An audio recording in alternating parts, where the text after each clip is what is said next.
Hey, hey, hey! On the eve of Independence Day here in the United States, there are quite a few people who are tweeting and talking about a second civil war being on the horizon where Americans would fight Americans. I don't know. I find that pretty ridiculous.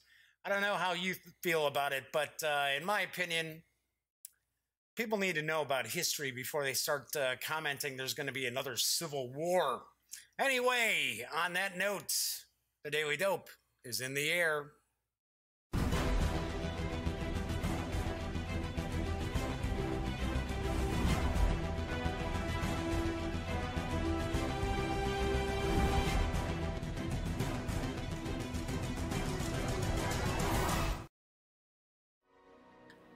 Howdy, howdy, howdy, gang. I'm Jeff McAleer. I'm your host once again here at the Daily Dope, presented by thegaminggang.com, of which I happen to be the Grand Poobah. So today is Tuesday, July 3rd. So that means tomorrow marks the 4th of July. Yay! Independence Day here in the U.S. So I opened the show talking about that they've been, I forget, some research group or whatever had been calling people and asking them if they think that in the next 5 years there's going to be another civil war here in America. And I guess the majority of these knuckleheads they're talking to are saying, oh yeah, there's going to be a civil war. Probably be a good idea if you understood the civil war that took place in the 1860s before you start talking about possibly having a civil war where Americans would fight Americans. Obviously enough, it would be liberals versus conservatives. And honestly, that's ridiculous. We're Americans. There is more that we share in common, regardless of our political beliefs, than what separates us. So, plus there's something floating around on the Twitterverse about boycotting Walmart because I guess one of their online retailers is selling an Impeach 45 t-shirt. So, of course, all these conservatives, I shouldn't even say conservatives, I should say far-right people are saying, oh, we're going to boycott Walmart. Funny, nobody was talking about boycotting Walmart when they were selling Hillary Clinton lock her up shirts. Don't know. Kind of bizarre. Kind of weird. Just, people need to shut up and listen. You know, I think that's really the important thing, where when you disagree with people politically, as opposed to just completely tuning them out and ignoring them, stop talking for a minute and listen to the other side. There may be valid points that you are not aware of. So anyway, I'm not going to get all serious. Come on, we're here to talk about tabletop gaming. But before I jump into the news today, I do want to mention that I have hit the 1,000 subscriber level, finally, on YouTube. In fact, yesterday it was 1,002. Today it shows that it's 1,000. And of course, with 1,000 subscribers, the channel will be monetized again. Hooray! Even though it wasn't a ton of money coming in, it was still a few bucks here and there. Actually helped keep the Gaming Gang around. So I do want to mention thank you to all the subscribers out there. If you do happen to watch the Daily Dope or some of the other Gaming Gang videos, like our convention coverage, and you like what you see, do a subscription. Jump in and subscribe. Because being at 1,000 subscribers, that's like right at the level I need to be at to monetize. And YouTube's weird. It'll show, you know, I have 3 subscribers, 3 new subscribers, then suddenly my subscription number drops by a couple. Then it jumps by 2, but it doesn't show new subscribers. So I don't know. It's a weird daily sort of thing as far as the subscriptions and subscribers on YouTube.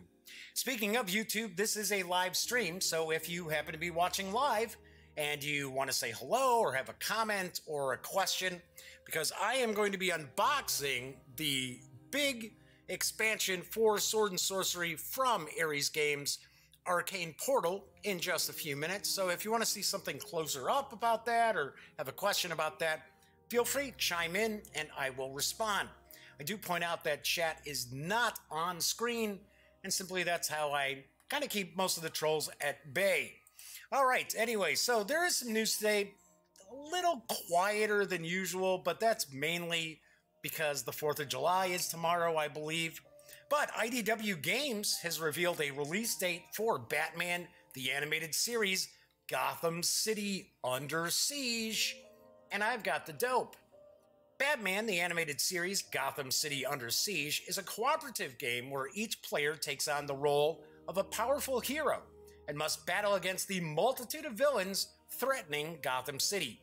Each hero has their own skills and abilities in defense of the ever-increasing threats to corrupt and leave Gotham City in ruins. The players must work together as they move through the 4 acts of the game, with each act introducing new and more villainous threats to the city. Designed by Richard Lanius and Michael I think it's Gugliano? Sorry, Michael. And Batman the Animated Series Gotham City Under Siege is a cooperative game for 1 to 5 players. Each player takes on the role of Batman, Robin, Batgirl, Commissioner Gordon, or the Gotham City Police Department. Gosh, that'd probably be a bummer, just being the police department. Along with the unlikely aid of Catwoman. They must defend the city over the course of 4 acts, with each act inspired by episodes from the first season of the classic show. Players will need to work together to find a right balance between completing challenging story cards or taking down the villains and masterminds running rampant in the streets. Batman the Animated Series Gotham City Under Siege is for 1 to 5 players, ages 14 and up, and will play in about 45 to 60 minutes. It will carry an MSRP of $49.99 when it arrives this September. Sweet! I've always been a fan of Batman the Animated Series. I remember, now, when that came out, I was probably, I want to say I was in my 20s when that show first came out, and I still thought it was great. I was actually recording it to check it out because it wasn't necessarily just geared towards kids. So I did dig that. And of course, Richard Lanius is a designer of this game, and Richard Lanius designed some pretty cool games. So this is definitely one to keep an eye out on. I do believe IDW is going to be demoing the game at San Diego Comic-Con in a couple of weeks, where I will be, as well as at Gen Con. So I think I'm going to try to take a peek at it, get a closer peek, and maybe do an interview with IDW Games at Gen Con, because Comic-Con's crazy. I mean, it is insane. So, anyway, so keep an eye out on that. Batman the Animated Series, Gotham City Under Siege, will arrive in September. There is also a new expansion coming for Mansions of Madness, and it's Horrific Journeys. And I've got the dope from Fantasy Flight Games. The old ones were, the old ones are, and the old ones shall be.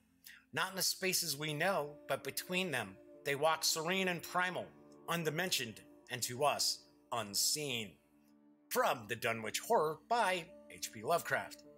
Evil haunts strange, far-flung places in Horrific Journeys, the newest expansion for Mansions of Madness. Reality has begun to deteriorate in the New England countryside. Danger rains from the skies, and even the seas are not safe as evil emerges from the depths.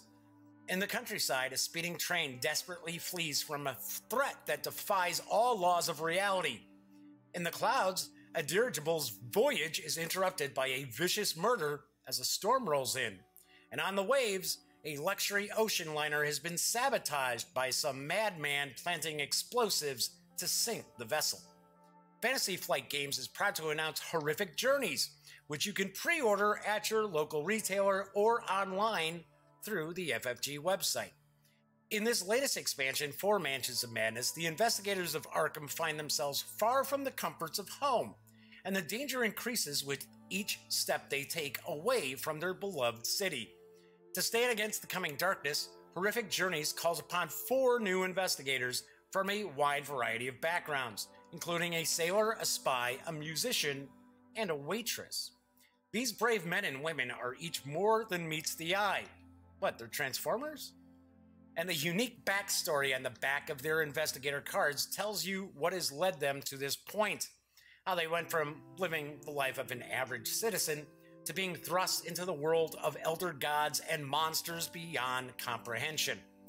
To help them fight against and survive the mythos, each investigator has a special ability gained from their personal travels and years of living in a sleepy town on the edge of madness.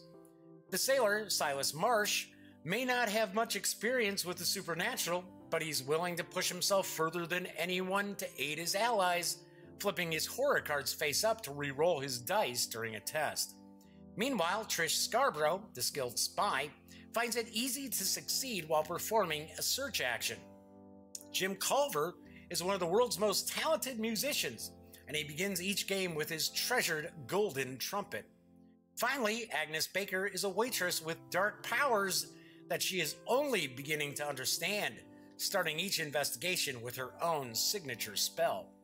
When you choose to step into the shoes of these investigators and bring them to life, you're accepting the responsibility of defying maddening monsters with the knowledge that you will never receive thanks or even an acknowledgement that your fight exists. Arkham holds its secrets close. Most of its citizens insist that their sleepy town is the very definition of normal, but those who dare to look closer know that all is not right in Massachusetts. Now, as the evil that rots Arkham from within spreads beyond the city limits, you have little choice but to chase down the darkness and bring it to heel. Mansions of Madness Horrific Journeys is for 1 to 5 players ages 14 and up and plays in around 2 to 3 hours per scenario. The expansion does include 3 new adventures and requires the core game to play. Horrific Journeys will carry an MSRP of $59.95 when it arrives in September. I dig Mansions of Madness. I like the minis. And I've told this story before. I remember I actually painted Elliot Miller, my best friend, his miniatures. When I lived out in Arizona, he actually had shipped his minis from the game. And, well, actually, I should say, I painted my miniatures from the core game, and then he shipped out unpainted ones for me to replace them. And I dig the miniatures. I think it's pretty cool. I like the game. I think the game is pretty sweet. Now, the adventures are digital for some strange reason. I don't know. See, I haven't played the 2nd edition where you've got all the digital aspects to Mansions of Madness. So I don't know if everything's already in the box or you do have to actually use the digital components. I can't tell you. But I will say that the original Mansions of Madness I liked quite a bit. All right, I am always on the lookout to save you some money, and with tomorrow being Independence Day, Bundle of Holding has a pretty cool bundle of RPG action for you, and it's Colonial Gothic. And here's the dope. Hero, the founders return to revive our July 2017 Colonial Gothic bundle, featuring the supernatural flintlock horror tabletop role-playing game, Colonial Gothic from Rogue Games. Uncover the secret history of America's 18th century frontier, where monsters stalk the woods and ghosts haunt every sleepy hollow. This bargain price revival once again brings you almost the entire Colonial Gothic gaming line, including several newly added recent books. It's everything you need for a complete campaign of magic and mayhem in the shadows of early America.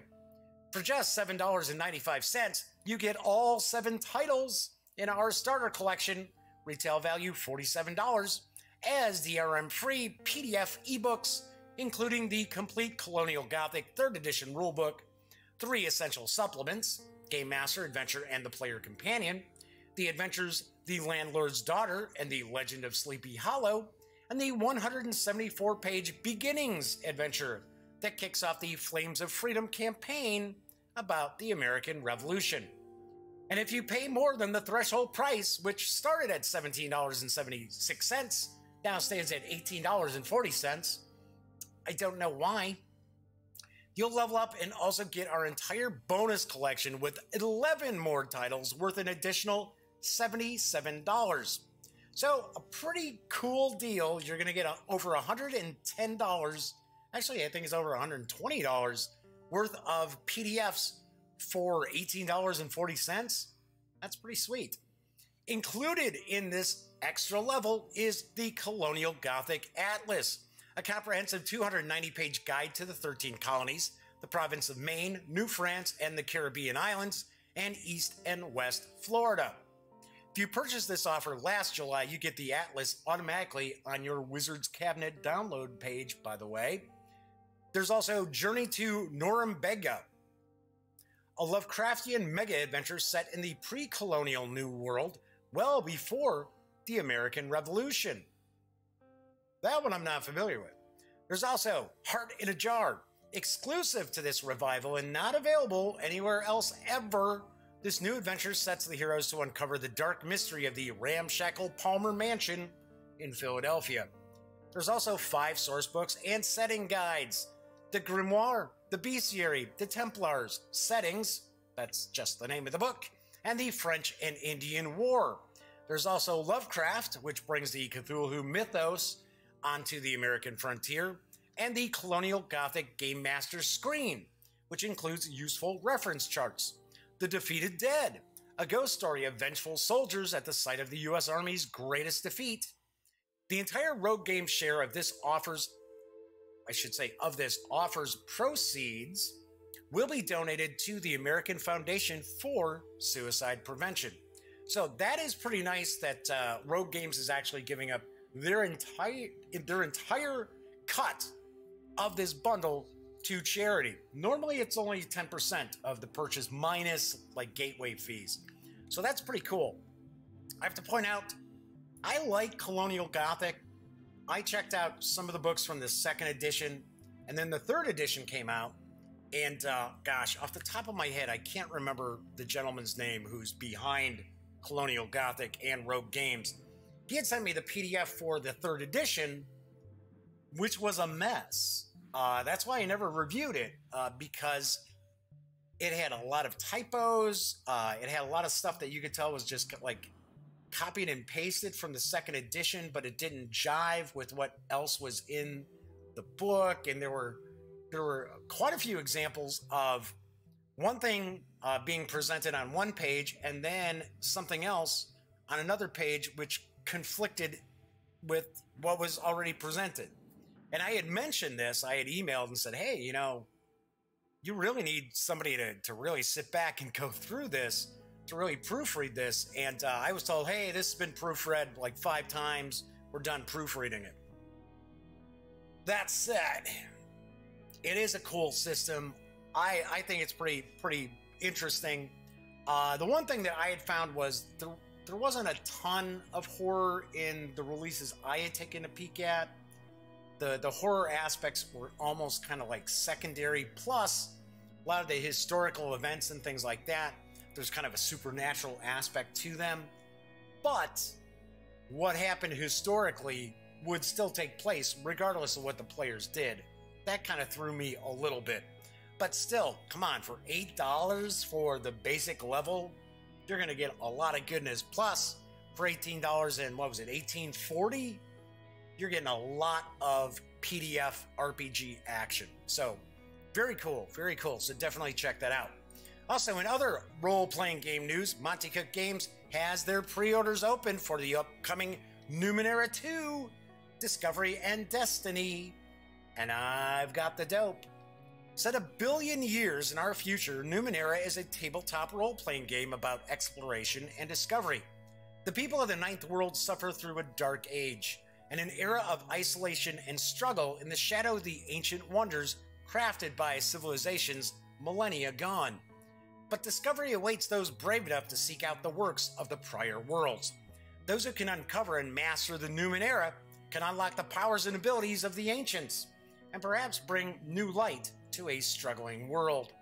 This summer, we're launching 2 new core books for Numenera, Numenera Discovery and Numenera Destiny, and pre-orders are now open. Get a great deal on these new core books and we'll ship them to you ahead of the street date too. Numenera Discovery is a revision of the original Numenera core book, which will soon be out of print. Numenera Discovery improves the clarity of the game rules and dramatically increases the options available to players. Nanos, Jacks, and Glaives are overhauled with expanded abilities. Many foci and descriptors are reworked.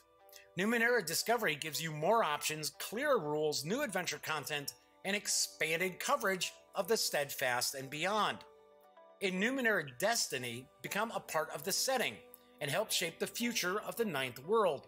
The people of the Ninth World are locked in a medieval-like state, a world of struggle and danger and often suffering, all in the shadows of the prior world's wonders. Numenera Destiny allows you to build adventures and campaigns in which players don't just explore the wonders of the past, they utilize them to help lift the Ninth World out of darkness. You can make the world a better place, help a community defend itself from abhumans or the Iron Wind, create centers of learning or trade, innovate, build, and protect, manage an entire community and help it prosper and grow, or simply create new ciphers, a cool base, or maybe a vehicle for your adventuring group. Numenera Destiny will allow you to take what you discover and make use of it for yourself or the future of the Ninth World. Currently, you can pre-order the physical books individually for $59.99, or get both together in a slipcase for $119.99. Numenera 2 is set to release, I believe, late this month. Pre-ordering the books is also going to score you the PDFs at no additional cost. I have to say, I reviewed the original Numenera back in the day when it came out. I dug it. I like it. I think it's a really cool system. One thing that kind of threw me a little bit is you really only have the 3 archetypes that you can choose from, but you can tweak them to make sure that they're a bit different than other characters of that same kind of class. But I really dug the whole background and things like that, and the mechanics are pretty simple to get into. They're not overwhelming. So one thing I do know that wasn't really mentioned in the press release is that all the previously released Numenera supplements and adventures, all those materials, are still going to be viable with Numenera 2, with Discovery and Destiny, because the rules aren't being completely rewritten.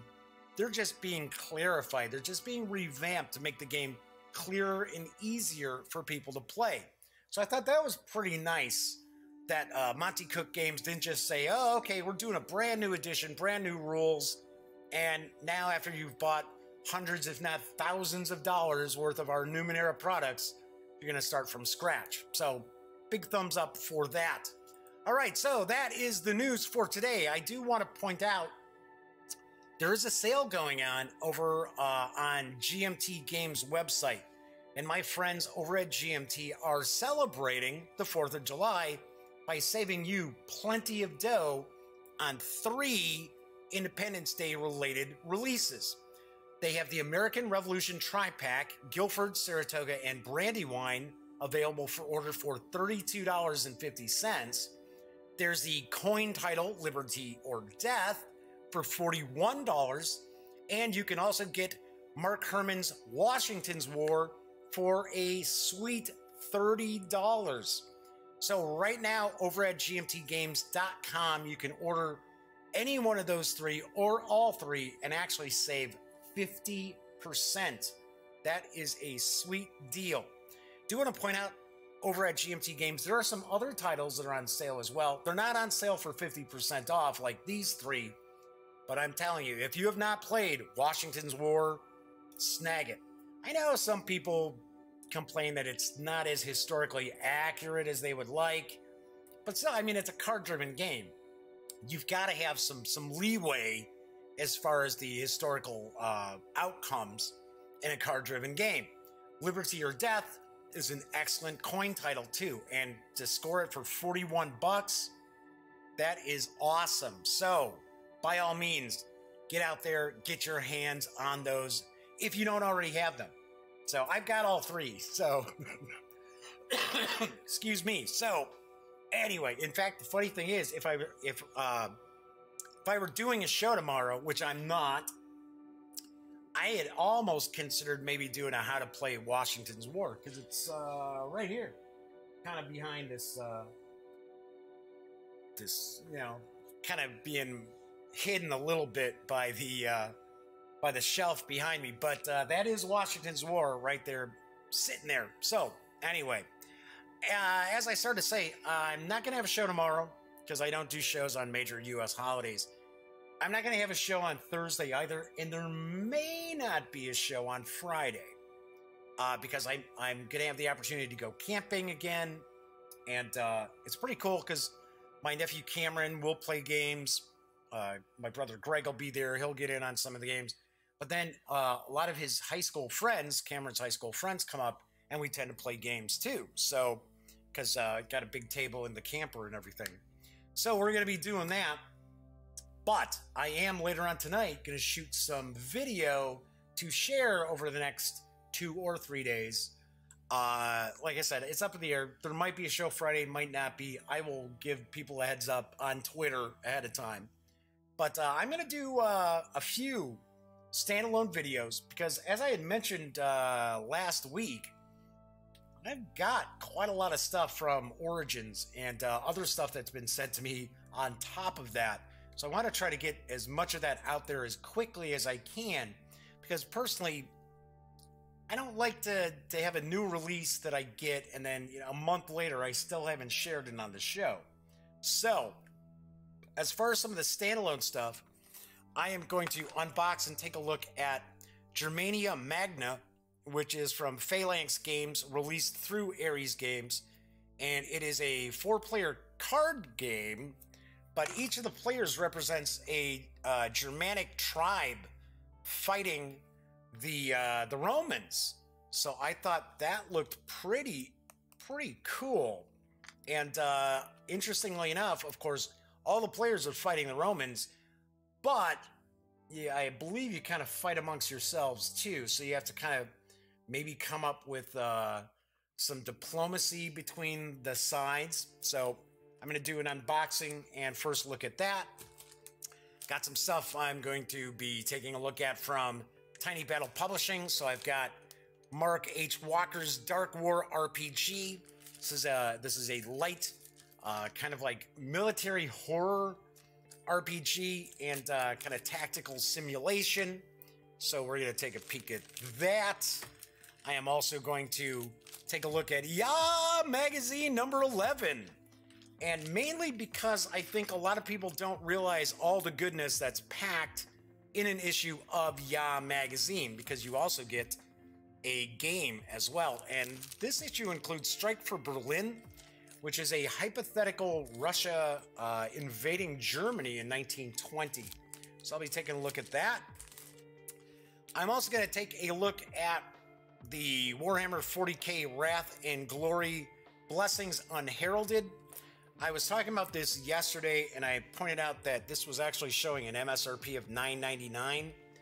This PDF is out on Drive-Thru RPG for $4.99, and this was actually part of the free RPG day. But as you can see, it's a little more substantial than a lot of times what we see for free RPG day. Usually free RPG day is about 12 pages, 16 pages. A lot of times it's a quick adventure. This is a quick start and an adventure for the highly anticipated Wrath and Glory role-playing game.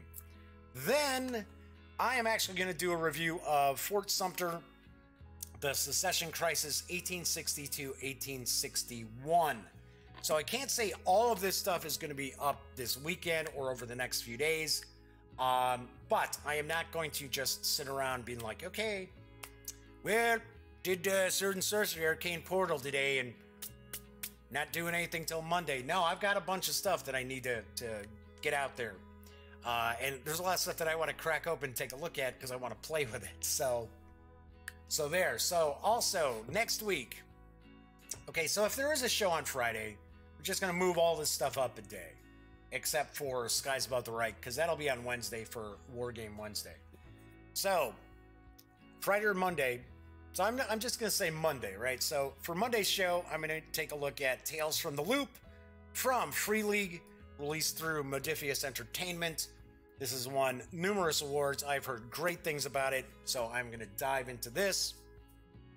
On Tuesday, I am going to review Raiders of the North Sea from Renegade Game Studios.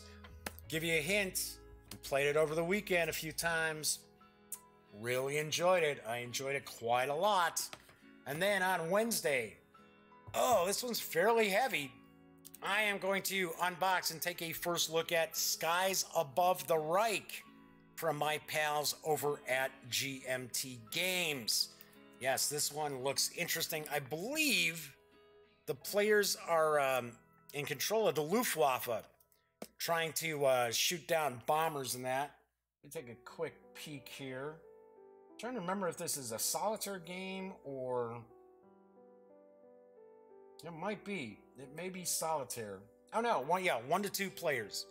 So I can guarantee you the one player is in command of the Luftwaffe, trying to shoot down bombers over the Reich. So that looks pretty interesting, and that is a very, very hefty box. I can tell you that for certain. So that's what's cooking. On Thursday next week, I might actually take a look at Mutant Year Zero. I might take a peek at that core book. So, because Thursdays I like to do the RPGs. So, even though I'm doing one on Monday, still want to do one on Thursday. All right, so I'm sure folks are actually tuning in to take a peek at the Sword and Sorcery expansion, Arcane Portal, and that is from the fine folks over at Ares Games and the Goblin Project. And it is for 1 to 5 adventurers. Now, the expansion is designed by Simone Romano and Nunzio Sirachi, or Serace. Once again, getting these last names wrong, I'm sure. Here comes more. Artworks provided by Mario Barbati, Fabrizio Fiorentino. This is going to be a weird one. Froylin Gardner. The last name's easy. And Fausto Gutierrez. The core game is for ages 12 and up, plays in about 60 to 90 minutes per scenario. This expansion is out right now, and it does carry an MSRP of $49.99. So let's switch on over to the other camera here and get a peek. So, of course, as I mentioned, you do have to have the core game for Sword and Sorcery to be able to utilize this expansion. So let's get the shrink wrap off. I had to laugh because I noticed that there was a kind of an error, because along the side of the box there's different text about the adventure. And where was it? I believe it was this side here. It says, defeat the shadows of a cult voted to destroy the world. Where it should say, devoted to destroying the world. Or, I thought that was kind of funny. A cult voted. Yes, we all got together here at the cult, and we voted on ending the world. So, some of the text from the back. The demonic portal is opening. From the depths of the abyss, new infernal enemies are summoned to bring chaos and death to the Talon Coast. Create new legendary tales by fighting and banishing them to save the realm. In Sword and Sorcery, Arcane Portal, the hero's path brings them to the slopes of the majestic and imposing Thunder Mountains. Drawn by whisperings of a cult trying to end the world, the heroes are challenged by a shadow of nameless fears.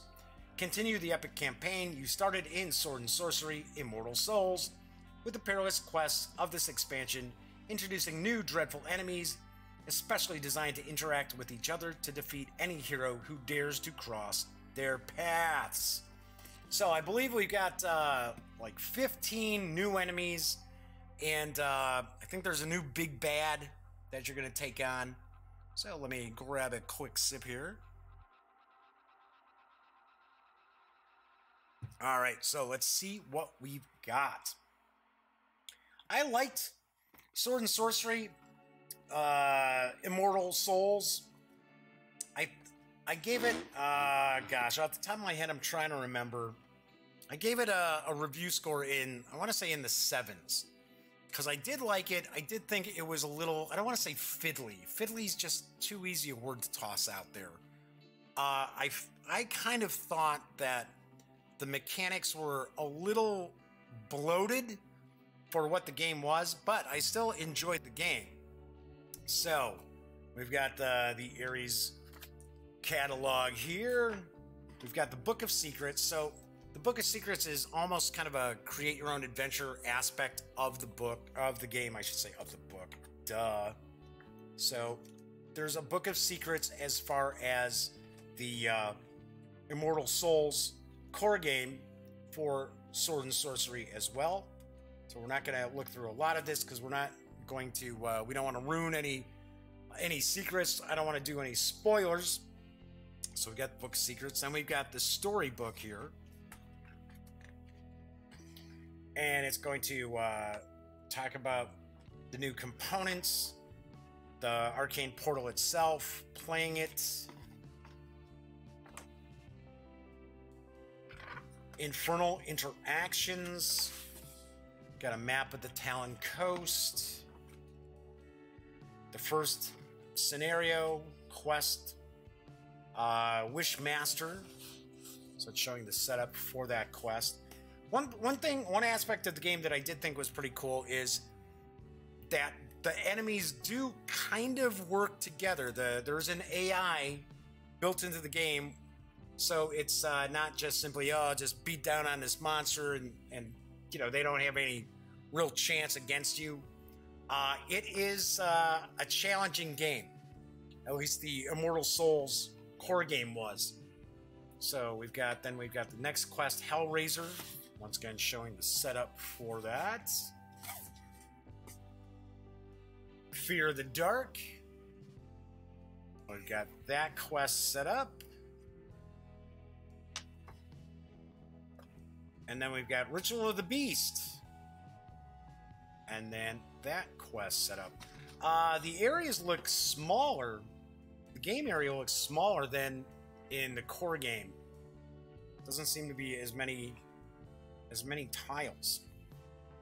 So I would take a guess that these scenarios might run a little bit shorter than in the core game. All right, then we've got the big bad card. Slip this on out. All right, come on, you. And it is the Hellspawn. Give you a much better peek at the Hellspawn. So that is the big bad for the adventure. No doubt you're going to face off with this guy in the fourth adventure that's part of this. So we've got that. We've got some rules. Just a sheet of some rules here talking about the type of terrain, body conditions, enemies, the ritual of the beast. Be prepared to fight flames and smoke in the deep caves of the Thunder Mountains. So we've got some frequently asked questions about Sword and Sorcery. Hey, and then we've got some corrections as well to some of the rules, so that's cool. Then we're going to have a bunch of these punch boards that are going to have the tiles, the terrain tiles, as well as different tokens. So I'm taking a guess that is the Arcane Portal that you're going to arrive through. So I'm taking a guess that's the portal there, and then you'll have other areas that will connect to this. So we've got that, and it is dual-sided. So we've got kind of a green tinge to it here, and then this one has more of a purple tinge to it. Then we've got, oh, these are cut pretty good too, because that tile is ready to pop right on out. Got another area and some more tokens. Of course, dual-sided. Ah, looks identical, just with a little different color scheme to it. Seem to recall in the core game they were different. That you would have on one side would be one room, and then on the other side would be a different room or different area. So we've got a few more here. Yeah, see, these look at, well, this certainly looks different here than this, but these do look pretty similar. Just a little bit different. All right. Then we've got, what does this look? Almost like a wizard's. Yeah, I would say almost like a wizard's study, something like that. Pretty cool, and of course, pretty good card stock that these are on. Oh, there we go. That's completely different, although it's just kind of a stairway. Got those. Oh, then it looks like this is maybe a summoning room of some sort with the pentagram. Then we got a pentagram here. Got more tokens. So we've got, what was that, 6 sheets? Nope, that was 5. 5 sheets of rooms and tokens. Then we've got some more decks of cards. Oh, hey, nice. Got this little cover on the tray to keep the miniatures from bouncing around. I like that. That's very, very nice. It's very cool. There was the same sort of thing I did an unboxing of Hannibal and Hamilcar, which is from Phalanx Game, which is also Games, I should say, which is also being released by Ares. They kind of did the same thing because the leaders all have figures, and but this is a lot nicer. At least the thickness of the plastic is a lot nicer for this. So very, very cool. Going a little extra mile there by Ares Games. All right, so now we've got some of the new creatures, and you know what? I'm going to put my reading specs on here so I can actually get a better look myself. So we've got these are the new monster cards or enemy cards. So I think some of these are cultists too. All right, let's be careful with trying to get this open.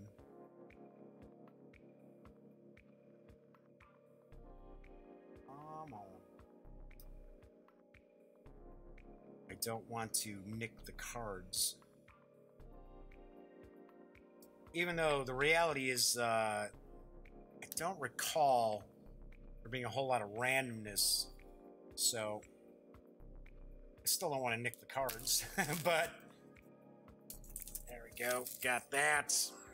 All right, so we've got Demonic Cultist, Scary Kid Scary, and of course, the Demonic Cultist abilities.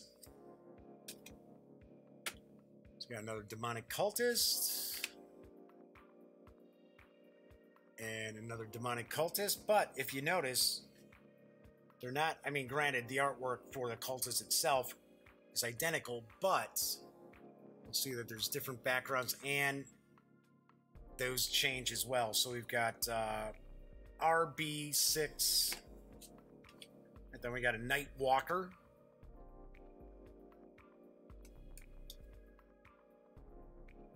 Just like so. And then we've got 3 of those that are a bit different. And then we've got 3 Ifrits. Just like so.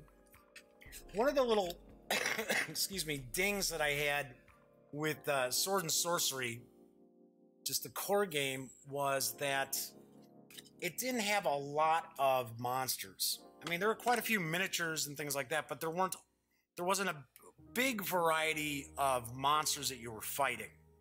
So that was one of the kind of dings that I had, especially when I compared it to a game which I think might have flown under some people's radar too, Folklore of the Affliction, that had just like loads of different monsters and bad guys and stuff like that to fight. So, I don't know why I just took those off. Duh. So we got more cards. So it looks like we're going to have some more event cards, some more item cards. Maybe have some more spell cards. So let's see what we got.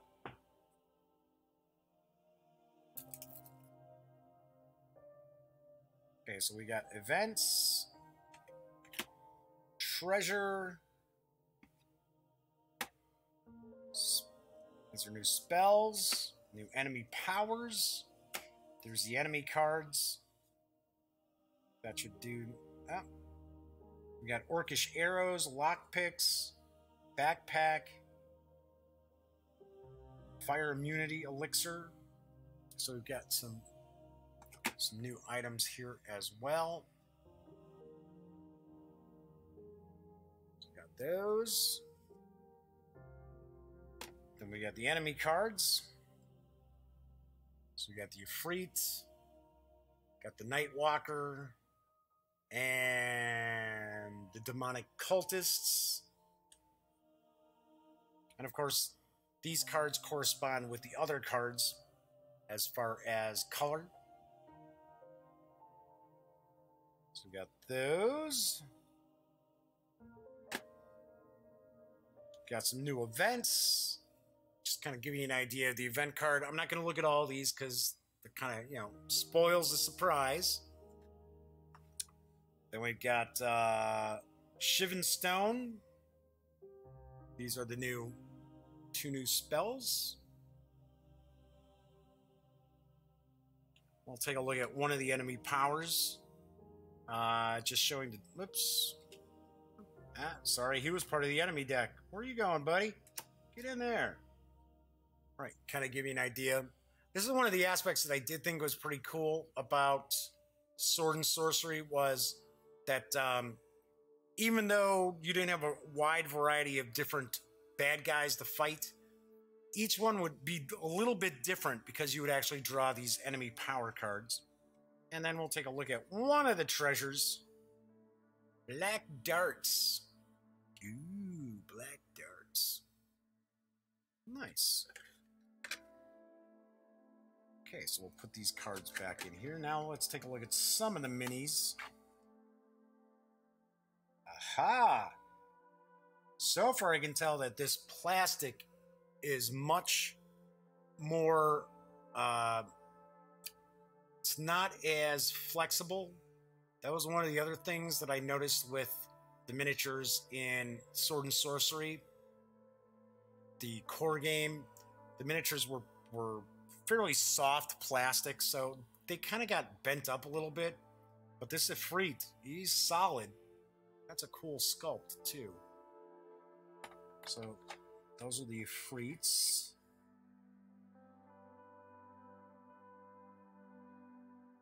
Or was that the... No, those are the Ifrits. Here's the Nightwalker. He's got a couple of Nightwalkers. Once again, pretty cool looking sculpts. Yeah, that is solid plastic. That is not flexible. So we've got two of those. Then we got the Demonic Cultist.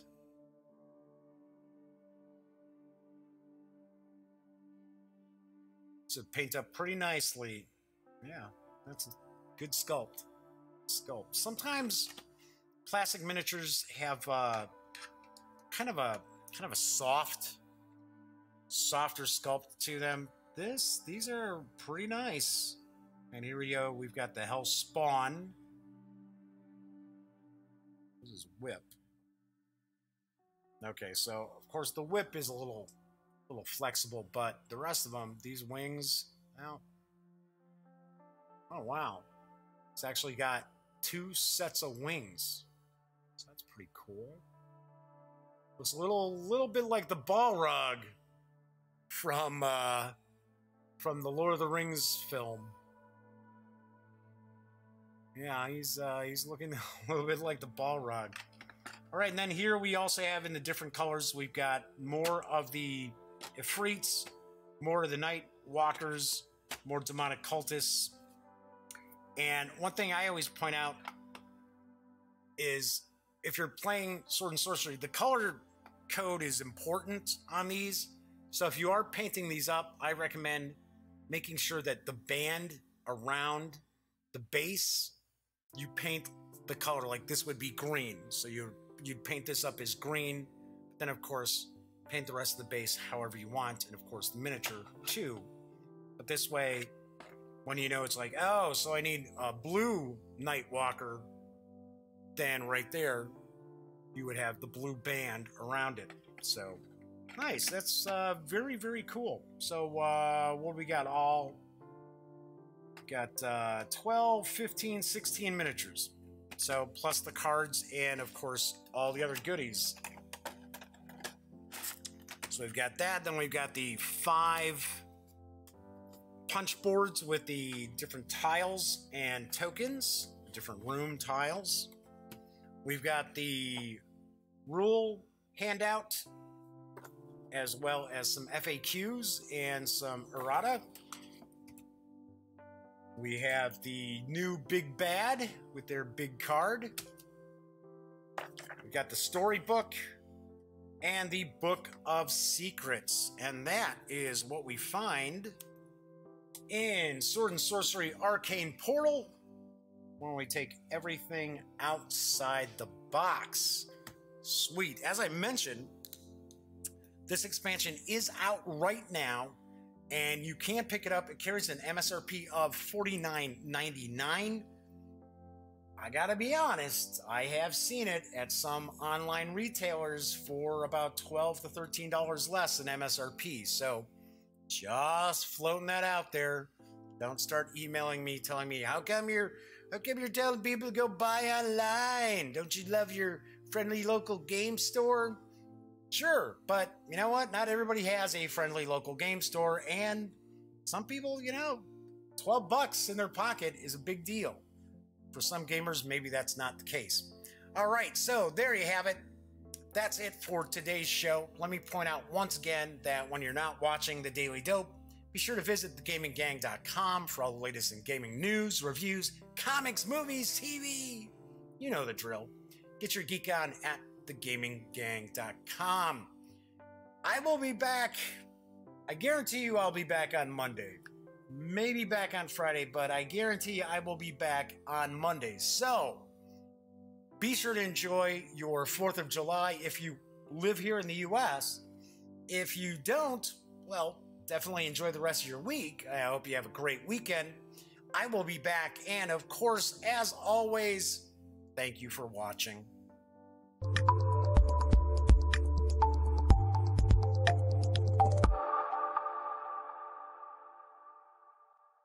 Thanks again for watching The Daily Dope, presented by The Gaming Gang.